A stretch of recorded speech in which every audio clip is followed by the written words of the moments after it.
ছোট্ট আমার মেয়ে সঙ্গিনীদের ডাক শুনতে পেয়ে সিঁড়ি দিয়ে নিচের তলায় যাচ্ছিল সে নেমে। অন্ধকারে ভয়ে ভয়ে থেমে থেমে হাতে ছিল প্রদীপখানি, আঁচল দিয়ে আড়াল করে চলছিল সাবধানে।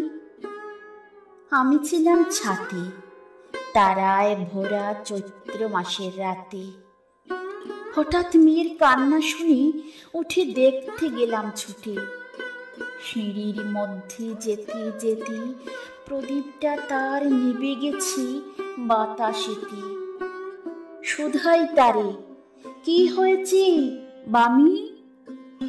সে কেঁদে কয় নিচে থেকে, হারিয়ে গেছি আমি। তারায় ভরা চৈত্র মাসের রাতে ফিরে গেছি ছাতে। মনে হলো আকাশ পানে চেয়ে আমার বামির মতোই যেন অমনি কে এক মেয়ে। নীলাম্বরের আঁচল খানি ঘিরে দীপ শিখাটি বাঁচিয়ে একা চিপছে ধীরে ধীরে।